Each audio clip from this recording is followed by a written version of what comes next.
ಆರ್ಜಿ car ಅತ್ಯಾಚಾರ ಮತ್ತು ಕೊಲೆ ಕೇಸ್.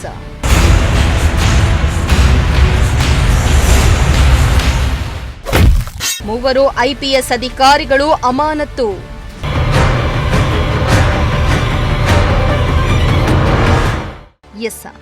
ದೇಶಾದ್ಯಂತ ಭಾರೀ ಸಂಚಲನ ಸೃಷ್ಟಿಸಿದ ಆರ್ಜಿ ಕಾರ್ ಮೆಡಿಕಲ್ ಕಾಲೇಜು ಅತ್ಯಾಚಾರ ಹಾಗೂ ಕೊಲೆ ಪ್ರಕರಣಕ್ಕೆ ಸಂಬಂಧಿಸಿದಂತೆ ಮೂವರು ಐಪಿಎಸ್ ಅಧಿಕಾರಿಗಳ ವಿರುದ್ಧ ಕಠಿಣ ಕ್ರಮ ಕೈಗೊಳ್ಳಲಾಗಿದ್ದು, ಪಶ್ಚಿಮ ಬಂಗಾಳ ಸರ್ಕಾರ ಮೂವರು ಹಿರಿಯ ಪೊಲೀಸ್ ಅಧಿಕಾರಿಗಳನ್ನು ಅಮಾನತುಗೊಳಿಸಿದ್ದಾರೆ.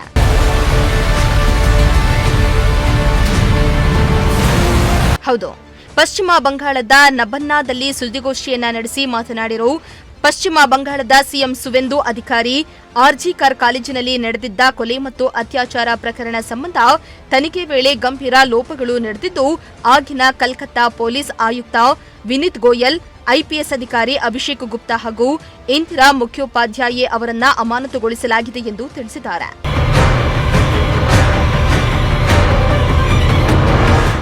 ಇನ್ನು ತನಿಖೆಯ ವೇಳೆ ಸಂತ್ರಸ್ತೆಯ ಕುಟುಂಬಕ್ಕೆ ಲಂಚ ನೀಡಲು ಯತ್ನಿಸಿದ್ದಾರೆ ಎನ್ನುವ ಗಂಭೀರ ಆರೋಪ ಕೇಳಿಬಂದಿದ್ದು, ಸರ್ಕಾರದ ಲಿಖಿತ ಅನುಮತಿ ಪಡೆಯದೆ ಪತ್ರಿಕಾಗೋಷ್ಠಿ ನಡೆಸಿರುವ ಆರೋಪವು ಇವರ ವಿರುದ್ಧ ಕೇಳಿಬಂದಿದೆ.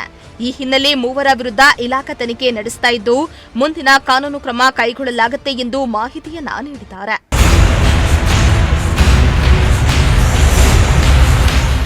ಇನ್ನು ಪಶ್ಚಿಮ ಬಂಗಾಳ ಚುನಾವಣೆಯಲ್ಲಿಯೂ ಈ ಪ್ರಕರಣ ಭಾರೀ ರಾಜಕೀಯ ಚರ್ಚೆಗೆ ಕಾರಣವಾಗಿತ್ತು.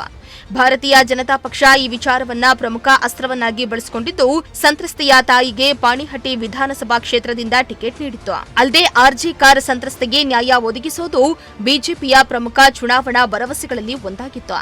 ಬಳಿಕ ಬಿಜೆಪಿ ಅಭ್ಯರ್ಥಿ ರತ್ನಾ ದೇಬ್ನಾಥ್ ಟಿಎಂಸಿ ಅಭ್ಯರ್ಥಿ ತೀರ್ಥಂಕರ್ ಘೋಷ್ ಅವರನ್ನ 28,000ಕ್ಕೂ ಹೆಚ್ಚು ಮತಗಳ ಅಂತರದಿಂದ ಸೋಲಿಸಿದ್ರು.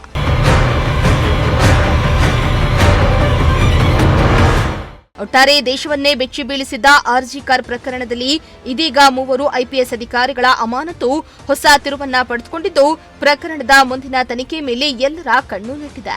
News desk, Prajashakti TV, Tumakuru.